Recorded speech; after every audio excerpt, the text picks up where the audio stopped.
साथियों नमस्कार, मैं उपेन्द्र यादव, आप सबका इस लाइव प्रोग्राम में स्वागत है। साथियों, आज शहीद स्मारक पर हमारे धरने का प्रदर्शन का 9वां दिन है। साथियों, लगातार हम संघर्ष कर रहे हैं, पहले आमरण अनशन के माध्यम से और अब धरने के माध्यम से। आज हमारे काफ़ी साथी पटवारी एग्ज़ाम के लिए यहाँ से निकले हैं और जो पटवारी के एग्ज़ाम जयपुर देने आएंगे उनसे मेरा निवेदन है कि एग्ज़ाम देके यहाँ पहुँचे। और कल और परसों 2 दिन एग्ज़ाम है। जो पटवारी की परीक्षा दे रहे सभी अभ्यर्थियों को मेरी तरफ से शुभकामनाएं। जल्दबाजी नहीं करें, आराम से निकले और अच्छी तरह एग्ज़ाम दे। इसके अलावा जो साथियों, लगातार हमारा संघर्ष जारी है। ये धरना स्थल पर आज आपको पता है 9वां दिन है। आज न्यूज़ 18 चैनल पर डिबेट भी थी और भर्तियों संबंधित पटवारी और आगामी जो तमाम जो कानून सबको लेकर, हालांकि जो हमेशा जिस प्रकार डिबेट में जब मैं बोलता था, अभी इन दिनों क्या है कि थोड़ा सा बोलने में मुझे भी दिक्कत आ रही है कि इतने जोर से मैं नहीं बोल पा रहा, समय थोड़ा सा लगेगा। और साथियों, एक चीज़ मैं आपके बीच में जो लाइव आया हूँ, गाना बाद में चला भाई, जो आपके बीच में लाइव आया हूँ इसलिए आया हूँ कि हमारा मापड़ाव लगातार जारी है।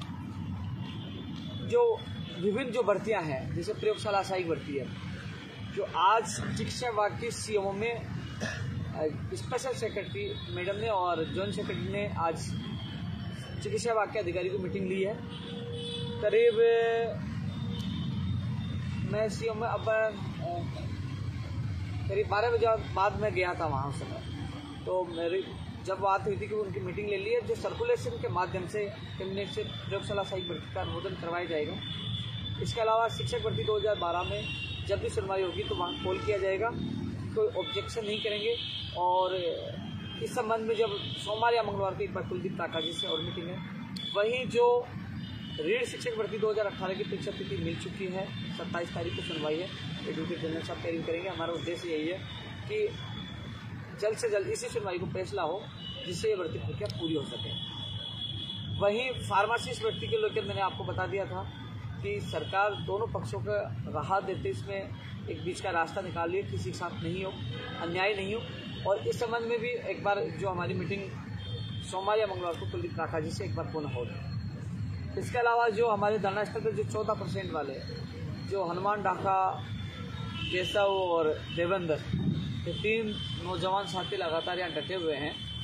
साथियों, जो स्कूल व्याख्याता भर्ती के जो अभ्यर्थी हैं, मान लो कल डोटासरा जी का एक ट्वीट आया कि न्यायालय में विचाराधीन है, लेकिन न्यायालय से निकलवाना विचाराधीन है। सरकार का कहाँ सपोर्ट लेना, इस मामले को कैसे हल करवाना है और कैसे इस भर्ती प्रक्रिया को पूरी करवाना है, 600 निवासी परिवारों को राहत कैसे मिले, इसकी रणनीति हम लगातार बना रहे हैं। हमें जहाँ सरकार का सहयोग लेना हम वहाँ भी लेंगे। निवेदन करेंगे कि जिस प्रकार अन्य भर्तियों में आपने राहत दी है और कल सुनवाई भी है, तो उसके लिए हर प्रकार की रणनीति हम कर रहे हैं। कई लोग कह रहे हैं कि विचाराधीन है कोर्ट में तो हमारा मामला खत्म हो गया। मामला खत्म नहीं है, अभी तक तो खेल शुरू हुआ है और उस खेल में जीत हमारी होगी। प्रयास पूरा कर रहे हैं। मैं धन्यवाद आज 3 योद्धाओं को देना चाहूँगा कि ये अंतिम क्षण तक लड़ रहे हैं। ये न डरे, न झुके, न भागे, न हताश हुए। ये कह रहे कि हम इस लड़ाई को लड़ेंगे। इन्होंने जो मुझे कहा मैंने मिलवाया और एक बार फिर मीटिंग में जो रणनीति बनाई मैं सोशल मीडिया पे वायरल नहीं कर सकता हूँ। आप इन लोगों का साथ दो या न दो, लेकिन ये आप लोगों के लिए पूरी मेहनत कर रहे हैं, उनका मैं पूरा साथ दे रहा हूँ। सोमवार मंगलवार को जो मीटिंग होगी, इनका प्रतिनिधि एक बार फिर शामिल होगा और जितनी कोशिश होगी कि इसको न्यायालय से निकाल कर और इसकी 600 निवासी परिवारों को राहत मिले, मैं पूरी मदद करूँगा और पूरी कोशिश रहेगी कि आपके सपने साकार हो। और कल का दिन मैं ये कहूँगा आपके लिए शुभ रहे। पूरी कोशिश, हर प्रकार से हम कोशिश करें, हर प्रकार से हम रणनीति बना रहे हैं। कुछ रणनीति डिस्क्लोज करने से कोई मतलब नहीं है, लेकिन ये जरूर कोशिश आप लोगों के लिए बेहतरीन हम कर रहे हैं। रही सारी भर्ती आगे होंगी या बैठे थे, तो इस रीड 2018 बोल चुका ना भाई, 27 तारीख मिल चुकी है।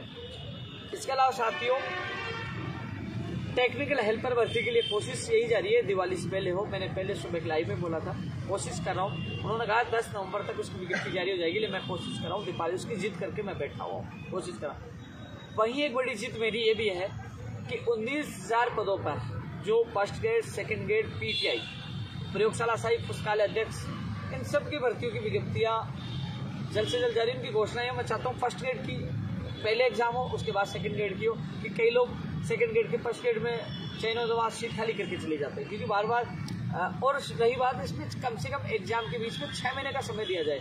जैसे RS भर्ती में जो समस्या आई वो समस्या इन भर्तियों में नहीं आई, तो इसकी घोषणा सरकार जल्द से जल्द करे, आने वाले वीक में करे, जल्द से जल्द करे। दीपावली का तोहफा प्रदेश के बेरोजगारों को दे, उनको दे।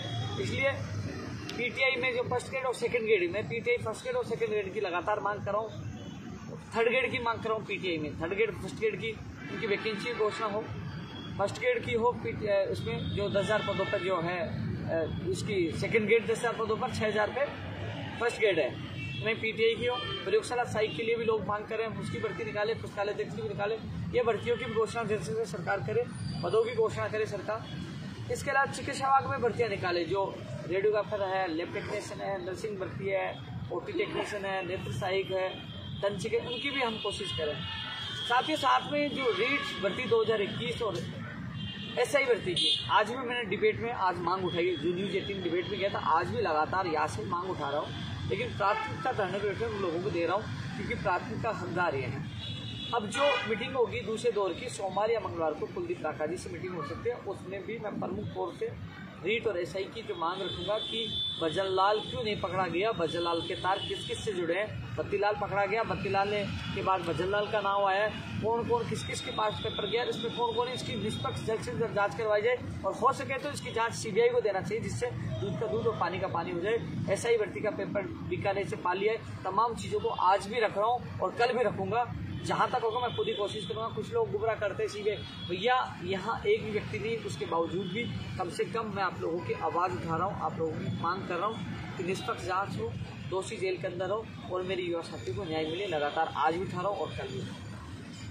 साथियों, इसके अलावा एक चीज़ और मैं बता दूँ, सख्त कानून में फर्जी डिग्री, डिप्लोमा और फर्जी दिव्यांग सर्टिफिकेट, इसको शामिल करने के लिए सहमति बनी थी, मैंने आप लोगों को बता दिया। लेकिन ये अध्यादेश जल्द से जल्द इस शीतकालीन सत्र में ही लाया जाए। एक बात सुन लेना, मैं मान क्या कर रहा हूँ, शीतकालीन जो सत्र आने वाला है उसमें ये अध्यादेश जल्द से जल्द लाया जाए, जिससे, क्योंकि अब पटवारी निकल जाएगी, RS भर्ती से पहले ये लागू होना चाहिए, जिससे अपराधियों में डर हो। ये अध्यादेश जल्द से जल्द लाया चाहिए और इनका भी संशोधित आदेश निकले कि इनको भी शामिल के लिए, हालांकि सहमति होगी, इनको शामिल किया जाएगा। फर्जी डिग्री, डिप्लोमा और दिव्यांग जो फर्जी सर्टिफिकेट आते हैं उनको इस गैर जमानती कानून के दायरे में शामिल किया, लेकिन इसकी जल्द से जल्द कीजिए। आज खबर अच्छी लगी थी, मैंने भी स्टेटमेंट दिया था, मैन प्रेस में खबर लगी थी, तो कम से कम इसका अध्यादेश जल्द से जल्द जारी हो। इसके अलावा साथियों, परीक्षा केंद्र जो RS के 500 किलोमीटर दिए, परीक्षा केंद्र राजस्थान गृह जिले में दिया जाए, परीक्षा केंद्र सरकारी स्कूलों में दिया जाए, सरकारी कर्मचारियों को ड्यूटी लगाई जाए। रीट में भी मैंने कहा था शिक्षा मंत्री डोटासरा जी को कि पात्रता परीक्षा और प्लस शिक्षक भर्ती करा दीजिए। पात्रता परीक्षा करवाते तो 15 या 25 लाख मान ली दोनों पारियों में बैठते, तो मुश्किल से 3-4 लाख ही पास हो पाते, 60% या 55% रखते, तो उनकी सरकारी स्कूल में मेन एग्जाम हो सकती थी। यदि प्री एग्जाम में कुछ गड़बड़ी होती तो मेन एग्जाम में सरकारी स्कूल में होती, वीडियोग्राफर होती, बायोमेट्रिक होती, तो कहने की परीक्षा सुरक्षित हो सकती थी। आगामी सरकार ऐसा करे, आगामी थर्ड ग्रेड के लिए कई चीज़ों के लिए लगातार मैं साथियों प्रयास कर रहा हूँ। सेकेंड ग्रेड भर्ती 2016-18 के तो ज्वाइनिंग आदेश हो गए, हमने लगातार प्रयास किया, आज उनके ज्वाइनिंग आदेश से हमको खुशखबरी मिली है। रेडियोग्राफर, लैब टेक्नीशियन, इसीलिए सबको परिचालक भर्तियों को खुशखबरी मिल चुकी है।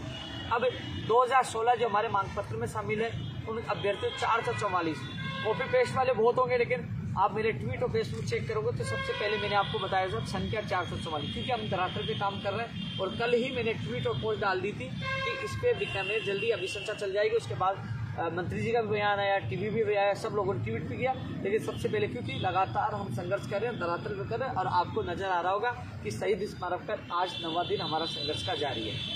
प्रत्येक जो मांग पत्र में 21 मांगों के लिए हम लगातार संघर्ष कर रहे हैं। ऐसा नहीं कि कहीं नहीं पूछो, उनकी मांग प्राथमिकता यहाँ धरने बैठे उनको दे रहा हूँ, लेकिन उसके बावजूद जो बाकी मांगों के लिए मैं लगातार प्रयास कर रहा हूँ। लंबित भर्तियाँ पूरी हो और नई भर्तियाँ निकाली जाए। साथ में सख्त कानून बन चुका है, जिसके लिए आपने देखा होगा राजस्थान का पहला एक बंदा था जो सबसे पहले मांग करा था, नकल करने वाला, कराने वाला, फर्जी डिग्री लाने वाला, लेने वाला और पेपर लीक करने वाला कारण सबके खिलाफ गिरजाबंदी कानून बनाया जाए, उसमें सफलता मिली, लेकिन इसके अध्यादेश को जल्द लाया जाए, इसको लागू जल्द से जल्द किया जाए। अब कल पटवारी में भी सरकार की एक बार फिर अग्नि परीक्षा है। हालांकि एक चीज़ और बता दूं, चेयरमैन मोदी जी से मैं मिला था, मैंने भी कई संदिग्ध लोगों के नंबर उनको दिए हैं, उन्होंने हेल्पलाइन नंबर भी जारी किए और संदिग्ध लोगों को वो गिरफ्तार भी कर रहे हैं। चरणों में पूरी व्यवस्था एसओजी से वो पूरी कोशिश कर रहे हैं। मैं ये चाहता हूँ ये सफलतापूर्वक एग्जाम हो, सरकार के जो अब जो इन भर्तियों को लेकर अविश्वास उत्पन्न हो, उस पर सरकार एक बार विश्वास कायम कर पाए। हालांकि मैं चाहता हूँ रीट एसआई का खुलासा भी हो, जिससे पता चले कि इसमें भजन लाल के अलावा कोई दूसरा लाल तो नहीं है, कौन कौन है उनका खुलासा हो और इसका पूरा खुलासा हो, सच्चाई तक तय तक ये चीज़ें जानी चाहिए, जनता को पता लगना चाहिए। उसकी मैं आज भी मांग कर रहा हूँ। साथियों, पूरे प्रदेश और जनता को पता है लगातार आप लोगों के लिए संघर्ष आज भी जारी है और आगे तक जब तक अब आज जैसे पंचायत राज जैन भर्ती को लेकर, क्योंकि कई लोग कह रहे हैं कि 9 साल से, भैया 9 साल से पंचायत राज जैन की मैंने आवाज़ नहीं उठाई। मैं पिछले कुछ महीनों से आपकी आवाज़ उठाई क्योंकि मामला सुप्रीम कोर्ट में कई सालों से एसएलपी में गया हुआ था, क्योंकि हाई कोर्ट में रूल्स को लेकर राज्य सरकार हार गई थी। राज्य सरकार ने सुप्रीम कोर्ट में उसमें एसएलपी दायर की और उसमें अभी तक फाइनल फैसला नहीं हो पाया, सुनवाई नहीं हो पा रही थी। ऐसे में सरकार के सामने मैंने सुझाव रखा कि आप नए रूल्स बना दीजिए। सुप्रीम कोर्ट में जब आप कई सालों से सुनवाई नहीं करा पाए तो फाइनल फैसला आते आते 5-10 साल लग जाएगी और जो बेरोजगार इंतजार कर रहे हैं कि जयन भर्ती आए, अयन भर्ती आए, तो कम से कम वो लटक जाएंगे। ऐसे में सरकार एक नई जो हमारी मांग पे हमारे जो संघर्ष कर्मी उस पर पहल की है, फाइल चलाई है 694 प्लस। मैं चाहता हूँ 2100 पद जुड़े, 2700 करीब ये पद हो, 2700-2800 पद हो, तो उस पर नए रूल्स के तहत ये हो। साथियों, नया रूल्स बनने में, वित्तीय सिक्योरिटी में, लॉ में जाने में इसमें बहुत समय लगेगा, मंत्री के पास जाएगा, बहुत का मतलब महीने 2 महीने लग सकते हैं, लेकिन इसके लिए भी आप सबको धरातल पे काम करना पड़ेगा। कुछ लोग आपको गुमराह करेंगे क्योंकि उन्होंने आज तक कुछ भी नहीं किया। आपके अभ्यर्थी मेरे पास आए, मैंने आपकी बात रखी, कम से कम सुप्रीम कोर्ट का इंतजार खत्म करवाया और नए रूल्स के लिए सरकार को राजी किया। अब नया रूल्स बनेगा तो कहीं ना कहीं ये भर्ती का रास्ता खुलेगा और आपका इंतजार भी खत्म होगा। तो मैं कोशिश कर रहा हूँ, आज पंचायत राज प्रमुख शासन सचिव अर्पणा अरोड़ा जी से मैं मिल के आया था, तो उन्होंने ये कहा कि हम इसको करवा रहे हैं और आज मैं इससे संबंधित अधिकारियों से मीटिंग भी ले रही हूँ। उन्होंने कहा इस संबंध में मैं सीएमओ में जब ज्वाइंट सेक्रेटरी से मिला तो उनको भी कहा, उन्होंने कहा कि कुलदीप प्राकाश जी से आपकी जैसे शिक्षा विभाग की भर्तियों को लेकर सीएमओ के निर्देश पर, सुनना अच्छी तरह, सीएमओ के निर्देश पे शिक्षा मंत्री जी ने शिक्षा विभाग की मीटिंग ले ली, चिकित्सा विभाग की मीटिंग आज हो गई, पंचायत राज विभाग की मीटिंग जल्द माननीय मुख्यमंत्री जी के प्रमुख सचिव कुलदीप प्राकाश जी लेंगे, जिसमें पंचायत राज एलडीसी, पंचायत राज जैन और शिक्षक भर्ती 2012 तीनों मुद्दों को लेकर कुलदीप प्राकाश जी मीटिंग लेंगे। तो ये पंचायत राज जैन को भी ऐड करवा दिया, जिसमें कुलदीप प्राकाश जी मीटिंग लेंगे कि इसको, क्योंकि बड़े स्तर पर जो मीटिंग होती है तो बड़े स्तर पर मीटिंग तय हो जाता है कि वो सबको निर्देश दे देते हैं कि डीओपी, इसके अलावा वित्त और सब जगह लो जो जाना है वो एक साथ बोले कि इसका सब जल्द से जल्द करवाने के निर्देश मिलते हैं। तो कोशिश कर रहा हूँ कि बड़े स्तर पर मीटिंग हो और जल्द से जल्द ये रूल्स बन के जल्द से जल्द आपकी विज्ञप्ति, आपकी भर्ती है, इसके लिए मैं भी प्रयास कर रहा हूँ। तो इसकी मीटिंग जल्द एक बार सीएमओ में अर्पणा अरोड़ा जी की, कुलदीप प्राकाश जी सीएमओ के अधिकारियों के साथ होगी। उसके बाद हमारे डेलीगेशन को बुलाया जाएगा कि क्या जैन में हुआ, पंचायत एलडीसी में तो 2012 में हुआ, और सारी चीज़ों के बाद अंतिम वो हमारी मीटिंग होगी। उस पर कई भर्तियों का रास्ता खुलेगा, कई प्रदेश के बेरोजगारों को खुशखबरी मिलेगी। हालांकि आपको 1-2 दिन में न्यूज़ आप देखोगे तो शिक्षा विभाग के पदों के और वर्गीकरण, ये सारी चीज़ें आपके सामने होगी, क्योंकि लगातार, क्योंकि ये चीज़ें मुझे इसलिए पता है कि लगातार हम संघर्ष कर रहे हैं। मैं जिद पे बैठा हुआ हूँ कि कम से कम दीपावली से पहले मेरे प्रदेश के बेरोजगारों को नई भर्तियों पर तोहफा मिले, चाहे वो शिक्षा विभाग हो, चाहे वो चिकित्सा विभाग हो, और उनको तोहफा मिले, भाई बोल मत भाई, तोहफा मिले कम से कम, और बेरोजगारों को जो लंबित भर्तियाँ उन बेरोजगारों को भी तोहफा मिले, उनको न्याय मिले। साथियों, पूरा प्रयास करें दूसरे दौर की वार्ता सोमवार या मंगलवार को भी, क्योंकि अभी पंचायत राज विभाग की वार्ता कुलदीप प्राकाश जी से होनी है, उसके बाद हमारी होगी। साथियों, तमाम 21 सूत्रीय मांगों को लेकर हम लगातार संघर्ष कर रहे हैं, जिसमें चिकित्सा भी है, पंचायत, तमाम विभागों के लोग हैं, जिसको लेकर हमारी मीटिंग सोमवार या मंगलवार को कुलदीप प्राकाश जी से हो सकती है। और साथियों, इतना कहना चाहूँगा, लंबित भर्तियाँ हों, चाहे नई भर्तियाँ हों, चाहे और जो तमाम जो चीज़ें हैं जो परीक्षा केंद्र वाले, उन सब के लिए, और जो मुकदमे दर्ज हुए उनके मुकदमे वापस होंगे। लगातार एक चीज़ बता दूं, प्रहलाद तंवर जी ये बैठे हैं टोंक के रहने वाले, इनके बच्चे का मुकदमा लगा था, ये भी लगातार यहाँ बैठे हुए हैं, तो इनके मुकदमे भी वापस करवाने हैं। कई चीज़ों के लिए लगातार हम संघर्ष कर रहे हैं। इसके अलावा जो रेडियोग्राफर लैब टेक्नीशियन की जो सुनवाई है उसमें जल्द से जल्द उसका निस्तारण हो, लैब टेक्नीशियन की सूची जल्द जारी करवाने की हम कोशिश कर रहे हैं और फाइनल फैसला करवाने की कोशिश करें। पशुधन सहायक टीआरए की विज्ञप्ति जल्द जारी हो, एपीआरओ की विज्ञप्ति जल्द जारी हो, उसके लिए पूरा कोशिश करें, जल्दारी की विज्ञप्ति जारी हो और कंप्यूटर भर्ती में भी सही समय 5-6 महीने अभ्यर्थियों को दिया जाए, उसकी परीक्षा तिथि जारी हो, उसके लिए भी हम पूरी कोशिश करें, उनका भी कैलेंडर जारी हो। साथ ही सूचना सहायक जूनियर अकाउंट तमाम विभागों में रिक्त पदों पर नई भर्तियाँ जारी हों, उनकी घोषणा उसके लिए हम प्रयास कर रहे हैं। साथियों लगातार हम यहाँ सड़कों पर, क्योंकि मच्छर भी है, मेरे कई साथियों को डेंगू हुआ, या सड़कों पर शहीद स्मारक तक हम पूरा प्रयास कर रहे हैं। और रही बात जो बीएड बीएसटीसी विवाद है, उसमें मेरे ही संगठन में राजस्थान बेरोजगार एकीकृत महासंघ में कई आधे से ज़्यादा बीएड वाले हैं, कुछ एसटीसी वाले हैं, वो कह रहे हमारा साथ दो, वो कह रहे हमारा साथ दो। अब इसमें न उपेन्द्र यादव किसी का साथ नहीं दे सकता, इसमें निष्पक्ष हूँ मैं और इसमें अंतिम निर्णय न्यायालय को करना है, जिसके तथ्यात्मक जो निर्णय एनसीटी का जवाब होगा, जिसके तथ्यात्मक जिसका मजबूती होगी वही न्यायालय देगा। लेकिन ये जरूर कह सकता हूँ जो भी निर्णय होगा ऐसा नहीं कि 5 आदमियों के लिए आ गया, आएगा बिठाया जाएगा तो सबको बिठाया जाएगा, नहीं बिठाया जाएगा तो सबको नहीं बिठाया जाएगा। इसलिए कई लोगों को भ्रमित है कि मैं भी याचिका लगाऊं नहीं लगाऊं। कई ऐसे भी व्यक्ति हैं जो पारिवारिक आर्थिक स्थिति उनकी कमजोर है, वो याचिका नहीं लगा सकते हैं। ऐसे में यही है कि फैसला आएगा तो सबके हित में आएगा, अन्यथा किसी के हित में आएगा, वो न्यायालय करना है। और उसमें मेरा कोई रोल नहीं है, क्योंकि अब इसमें सरकार आपके बीएड के एडवोकेट और बीएसटी उनका ही है, अब न्यायालय को इस पर फाइनल फैसला करना है। साथियों इसके अलावा जो और कई मुद्दे हैं जो तमाम मांग पत्र में शामिल है, मांग पत्र मेरे पास नहीं है, लेकिन प्रयास हर बेरोजगार के लिए लगातार हम कर रहे हैं, संघर्ष हमारा जारी है। चिकित्सा विभाग की मीटिंग आज हो चुकी है और ये जरूर है वीडियो देखने के बाद कई लोग ट्वीट करके कॉपी पेस्ट जरूर करेंगे, जरूर करें, स्वागत है। कॉपी पेस्ट से आपका लगातार काम चलता रहेगा, हम संघर्ष करेंगे, तरातल पे लड़ेंगे और जीतेंगे। अनशन भी हमने ऐसा किया कि सरकार के प्रतिनिधि को वहाँ ना पड़ा, क्योंकि जो ठान दे झुकना नहीं जानते। मैंने पहले दिन से कहा कि हम नहीं जाएंगे, उनके प्रतिनिधि को आना पड़ेगा। आए, उसके बाद उन्होंने हमारी वार्ता वहाँ वार्ता का दौर शुरू करवाया, दूसरा दौर अब जारी होगा। और मैं इतना कह सकता हूँ कि हम जब तक धरने पे बैठे हैं, क्योंकि कल आपने देखा शिक्षक वरिष्ठ अध्यापक वृद्धि 2016 का भी आदेश जारी हुआ, तो धीरे धीरे यहाँ बैठे तो कई बेरोजगारों को राहत मिलेगी। जल्द 19,000 जो शिक्षा विभाग की उनकी भी घोषणा होगी, चिकित्सा विभाग की भी घोषणा होगी। लगातार हम यहाँ संघर्ष करें, उसका परिणाम भी लगातार आप लोगों प्रदेश के बेरोजगारों को मिलेगा। मैं कोशिश कर रहा हूँ कि जो मीटिंग सेकंड दौर की हो उसमें यहाँ धरना स्थल पर बैठे इन बेरोजगारों के चेहरे पे खुशी आए। लगातार हम प्रयास करें, लंबित भर्तियाँ पूरी हो, नई भर्तियों की घोषणा की जाए और जो कानून में जो बदलाव थोड़ा सा हम करवाने की मांग की, उसका अधिसूचना अध्यादेश जल्द से जल्द जारी हो। तमाम चीज़ों के लिए हम लगातार संघर्ष करें। साथियों एक और लाइव में आप लोगों से मिलेंगे, लेकिन कोई विशेष हो तो रविंद्र और बता दो, मैं भूल गया हूँ तो। शिक्षक वो विशेष शिक्षकों के लिए 1000 पद तो अलग से आ रहे हैं और इसमें भी कोशिश करें आपकी बात मैं पूछा दूंगा। पहले पूछा एक बार, फिर मैं आपकी बात पूछा दूंगा। तो मैं और देख लेता हूँ एक बार।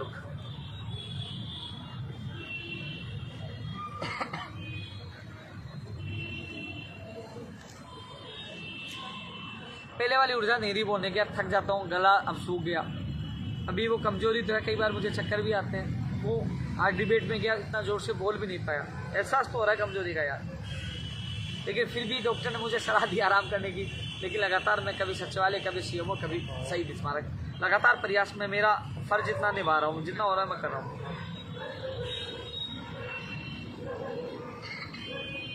सीएचओ की मीटिंग के लिए मैं प्रयास करूंगा। आज मीटिंग थी, लेकिन मैं अब जो मैं मिलूंगा तो सीएचओ की मीटिंग के लिए मैं बात रखूंगा आपकी।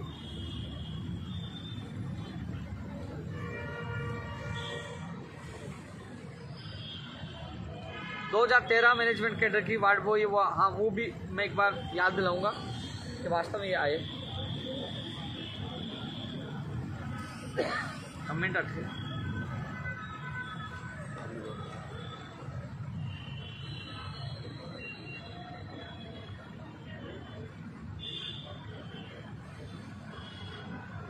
तो वैसे भी यार काफ़ी समय मैं बोल चुका हूँ, लेकिन इतना कहना चाहूँगा कि संघर्ष करने वालों की कभी हार नहीं होती। संघर्ष हमेशा अच्छा उसका फल मिलता है संघर्ष का। लेकिन संघर्ष हमेशा तपस्या करवाता है। मुझे पता है कि कई बार परिस्थिति ऐसे होती है कि माहौल ऐसा बनता है, लेकिन ईमानदार और या सच्चा इंसान होगा उसकी हमेशा जीत होती है। कई बार आपने देखा होगा कई लोगों ने विपरीत माहौल बनाया, लेकिन ये भी प्रदेश के युवाओं को, उनके अभिभावक को, जनता को बताया कि आज जब बेरोजगार जब संकट में आए उपेंद्र यादव साथ था। आज बेरोजगार 9 दिन से यहाँ पड़े हुए हैं, लेकिन एक भी राजनेता इनके बीच में नहीं आया कि मैं आपके साथ हूँ। एक भी राजनेता जो युवा हितैषी होते हैं ट्वीट नहीं किया कि 9 दिन से लोग पड़े हुए हैं, कई लोग अनशन कर रहे हैं। युवाओं के राजनीति कर सकते हैं। एक बूम आता है, कुछ दिन आया, धरना प्रदर्शन किया। यदि कल पटवारी में कुछ गड़बड़ हो जाती है तो आप देखना राजनेताओं की भरमार ट्वीट, फेसबुक, सब जगह धरना प्रदर्शन में, क्योंकि उस समय उनको पता है कि भीड़ आएगी, आक्रोश होगा, नारेबाजी की 2-4 दिन हाईलाइट, फिर घर। तो साथियों, आप जानिए पहचानिए कि लंबे समय से आपके संकट में साथ कौन रहता है। कानून से बनाने से लेकर लंबित भर्तियां, नई भर्तियों तक आपके साथ पहले भी था, आज भी बैठा हूँ, गया नहीं। आंदोलन समाप्त हुआ, लोगों ने कहा कि धरना आंदोलन खत्म हुआ, आंदोलन खत्म नहीं हुआ। एसआई रीट के लिए, न्याय के लिए आज भी मांग कर रहा हूँ। और लोग, ऐसे लोग जो राजनेता है ना, वो तो इंतजार ही करते हैं कि पटवारी में कुछ गड़बड़ हो जिससे मैं मुद्दा उठाऊं। तो साथियों, अल्प समय के लिए लोग ख्याति प्राप्त कर सकते हैं, लेकिन आजीवन वही लोग ख्याति प्राप्त करेंगे जो निस्वार्थ किसी की सेवा करेगा, निस्वार्थ कोई काम करेगा। हालांकि आपको पता है कि धीरे धीरे पूरे प्रदेश की जनता के सामने सच्चाई आ रही है कि आज आप बता दीजिए, अलग अलग भर्ती को लेकर यहाँ बैठे हुए 9 दिन तक आज बुक क्यों नहीं आए। वो बेरोजगार हितैषी होते, ट्वीट करते, वीडियो डालते, मीडिया में बयान देते, आज तक उनका बयान क्यों नहीं आया। बयान भी आना चाहिए, ट्वीट भी करना चाहिए, समर्थन करना चाहिए कि युवा अनशन बैठे, वहाँ मशरूम बैठे, धूप में पहले दिन बैठे रहे, किसी का बयान नहीं आया। इससे सिद्ध क्या होता आप देख लीजिए, क्योंकि युवाओं के नाम पे राजनीति करना आसान है, लेकिन युवाओं का साथ देना आसान नहीं है। क्योंकि अब युवा समझ चुका है कि युवा समझदार है कि युवाओं को आसानी से बेवकूफ़ नहीं बनाया जा सकता, युवाओं के नाम पे आसानी से राजनीति नहीं की जा सकती है, क्योंकि अब युवा समझदार है। हालांकि कोशिश की जाती है IT सेल के माध्यम से उनको भ्रमित करने के लिए, कोशिश की जाती है अपने कार्यकर्ताओं के माध्यम से, अपने साथियों यार दोस्त के माध्यम से माहौल उल्टा बनाकर और अपना माहौल बनाने के लिए, लेकिन वो कोशिश धीरे धीरे नाकाम हो जाती है। वो कहते हैं ना कि झूठ ज़्यादा दिन नहीं चलती, हमेशा सच्चाई की जीत होती है। गांव में कहावत है, आंधड़ा का पानी ज़्यादा दूर नहीं चलता। तो वो चीज़ है, सच्चाई सबके सामने आती है। आज दमा दिन है, इनके बीच में हूँ, और जब जब मेरा बेरोजगार संकट होगा इनके साथ रहूँगा। वार्ता का दौर शुरू है, वार्ता का दौर फिर होगा, और कुछ न कुछ अभी तक ले चुके हैं। कानून हमने बनवा दिया, घोषणा हमने कई भर्तियों करवा दी, और आने वाले समय में कुछ लेके जाएंगे। एक चीज़ और ध्यान रखना, अब मैंने खुला मोर्चा खोला है, थोड़े दिन बाद यही लोग कहेंगे ये मैं बीजेपी का कार्यकर्ता हूँ। मुझे बीजेपी का कहे, कांग्रेस का कहे, RLB का कहे, किसका भी कहे, मुझे कोई फर्क नहीं पड़ता। मैं मेरे बेरोजगारों का आज था, कल था, और जब तक मैं इस संगठन में हूँ हमेशा रहूँगा, क्योंकि मैं सच के लिए लड़ाई लड़ता हूँ और लड़ता रहूँगा। जय हिंद, जय भारत।